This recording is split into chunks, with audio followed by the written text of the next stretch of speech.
Assalamu alaikum. Hello, everybody. I'm glad to be with you in this session about the lungs and the pleura. Uh, and in this session, we will talk about the gross anatomical features of the lung and the pleura, the lobes, the relations, the impressions of the lung, the nerve supply, and so on. And we will talk about some clinical conditions and try to explain their anatomical basis. Okay, so welcome to this session, and I'm Dr. Khalid Al-Amin.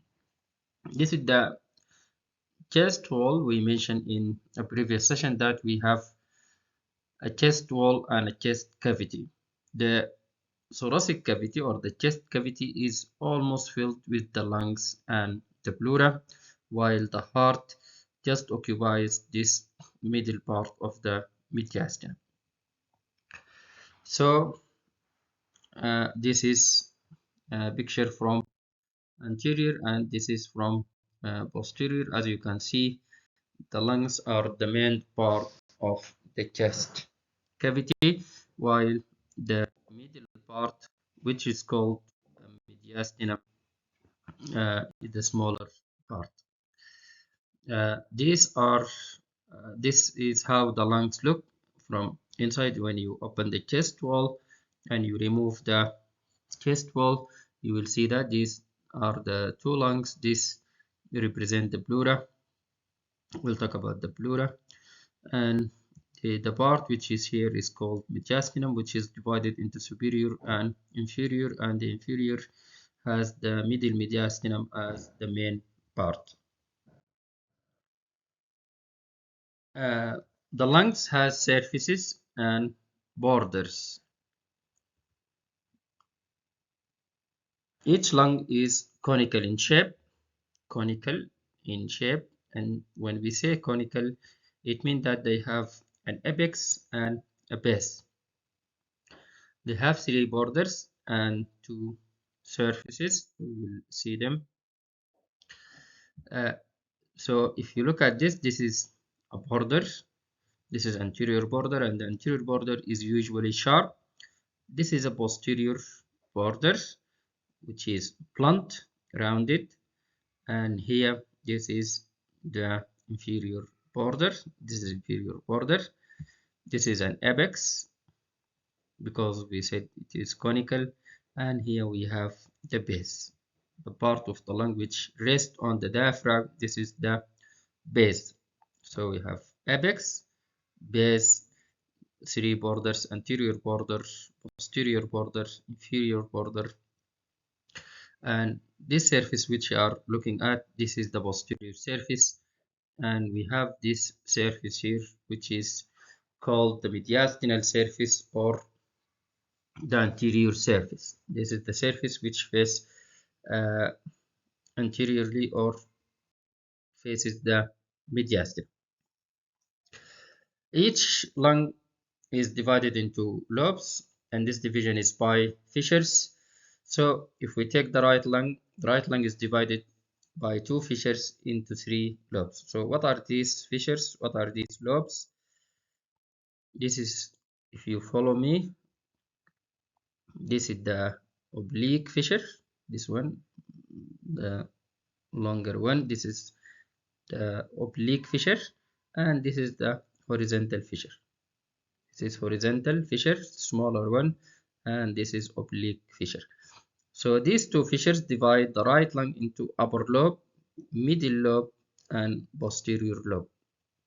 Again, this is upper lobe, middle lobe, and this is the lower lobe. And this division is by these two fissures, the horizontal and the oblique.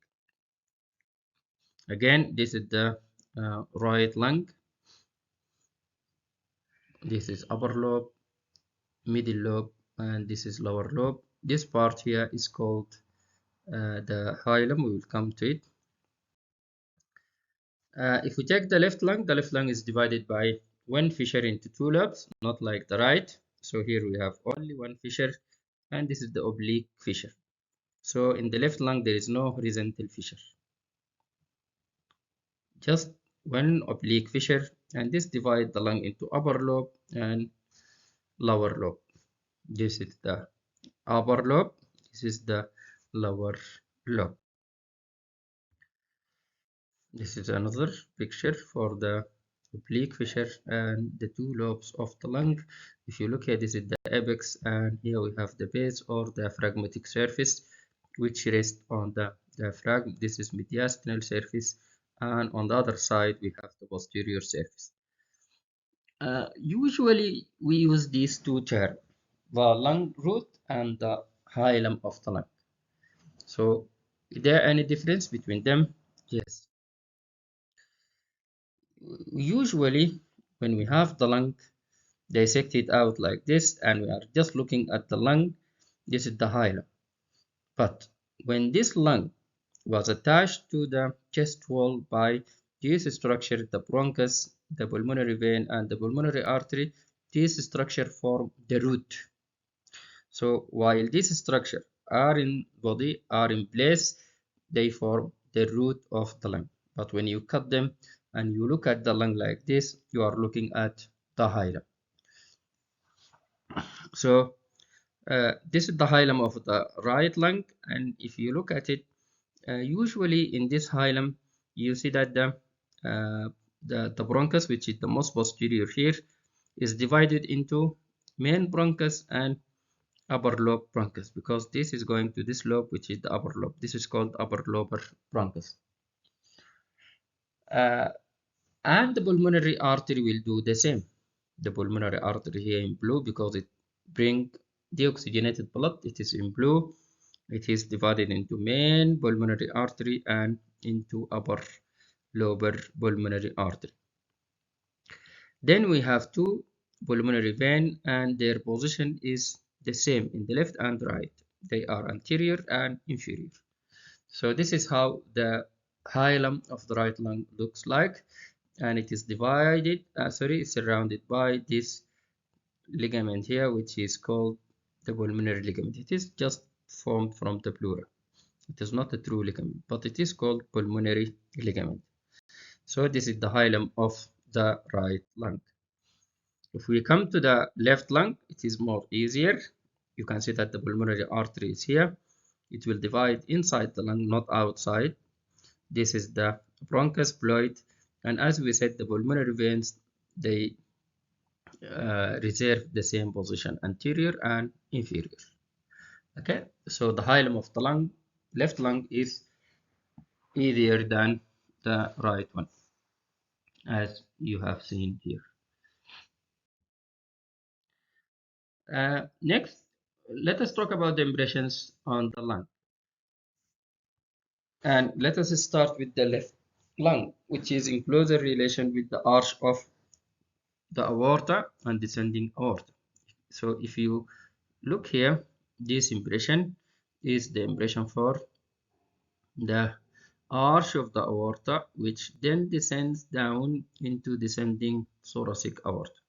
So this is descending thoracic aorta, and if you look here, this is an impression of the esophagus lower down because it is anterior to the aorta. So this is descending aorta, this is esophagus here, this is arch of the aorta. The arch of the aorta has three branches. You can see two of them here. This is the impression for the left subclavian because it impresses on the left one, and this is the impression for the left common carotid. The brachiocephalic will not impress the left lung because it is more to the right. We have a big impression here, and this impression is for the heart, and this is called the cardiac impression. This is called the cardiac impression. This is the impression for the dome of the diaphragm. So this is the diaphragmatic surface. Okay, so these are the main impressions on the left lung. Again, if you can look at the structures, we have the arch of the aorta. It goes down as descending thoracic aorta, and as we mentioned, the esophagus will make an impression anterior to the aorta here. This is the heart which lies here, and then we have the branches of the left subclavian and the left common carotid, while the brachiocephalic will not make an impression on the left lung.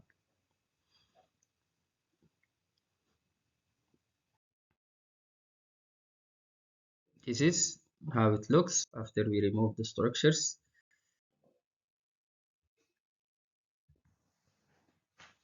So if we talk about the pleura is the covering of the lung. It is a serous membrane.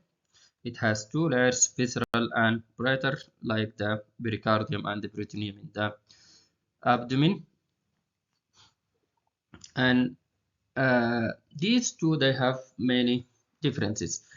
The visceral pleura, it covers the lung and it's very close to the lung. It is thinner membrane. It is attached to the lung. The parietal pleura is attached to the inner of the chest wall. So the parietal pleura is part of the chest wall. It is closer to the chest wall. The visceral pleura is attached to the lung, and in between them we have the pleural space, which is lined with very thin layer of pleural fluid secreted by the cells of this pleura. A very big difference between the two is the innervation. The innervation of the visceral pleura is like the innervation of the lung.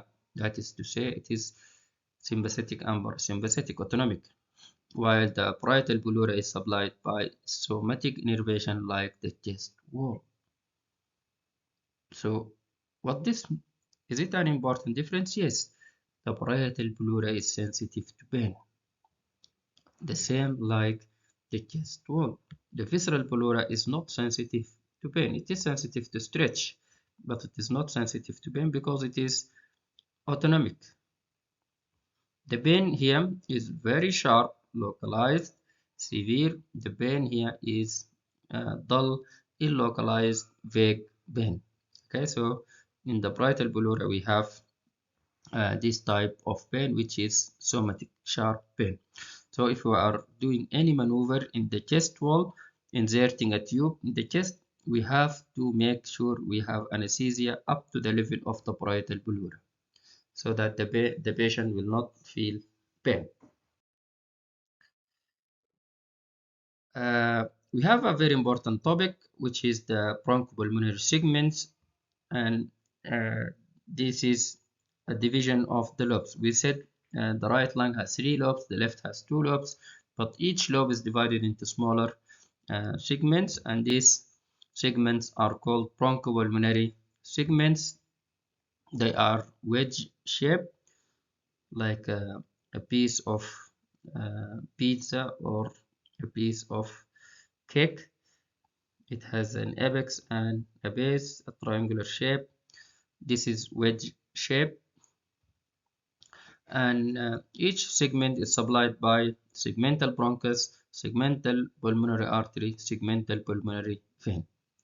So each segment has its own segmental bronchus, segmental artery, segmental pulmonary vein, and this make surgical removal of a segment easier without affecting other segments. Okay, so in each lung we have 10 segments, and these segments are called bronchopulmonary segments.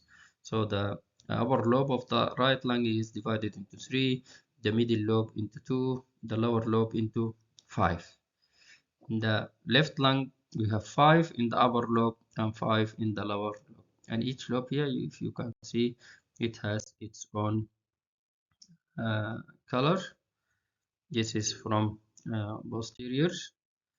So this diagram shows the upper lobe, three segments, middle lobe, two segments, lower lobe, five segments, and in the left lung we have upper and lower lobe, and in each lobe there is five segments.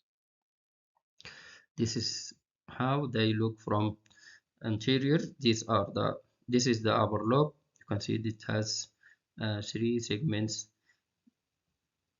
This is the middle lobe, which is divided into two segments, and lower down we have the lower lobe, which is divided into five segments. We have a segment which appears from posterior. As we said, this is primary bronchi.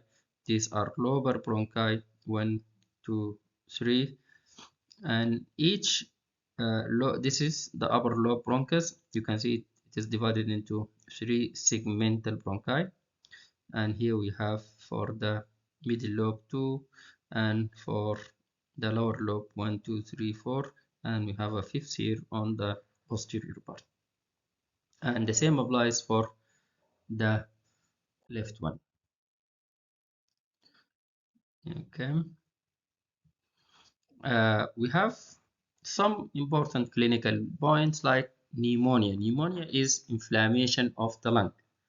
Pneumonia, as you can see it here, it is inflammation. You can see this lobe, the upper lobe here is affected by inflammation. This is a healthy alveoli.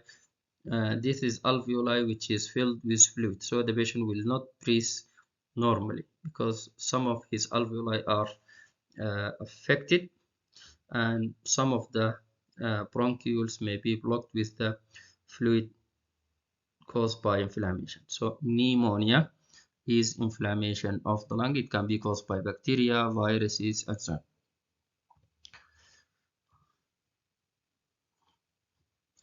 This is how pneumonia will look like.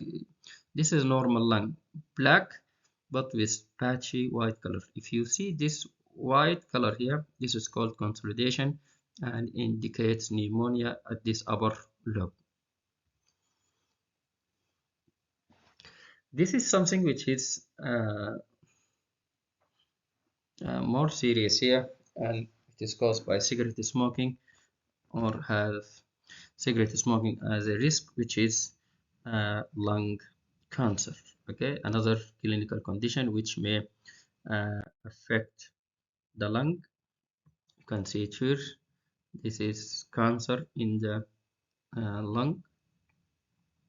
Okay, so this is another condition which affect the lung. So we have to take care. We should not smoke. We have to be careful with smoking. Smoking is indicated as the serious risk factor for lung cancer. I hope everything is clear, but if you have any questions, I will be pleased to answer them. Just post them in the chat or at the comments. In summary, we talked about the lungs and pleura. We talked about the anatomical features, the surfaces, the borders, the lobes, 3 lobes, 2 lobes in the left bronchopulmonary segments, and the difference between hilum and root of the lung, the structure of that pass at the hilum, and we talked about impressions in the lung. Thank you very much. I hope you enjoyed this session.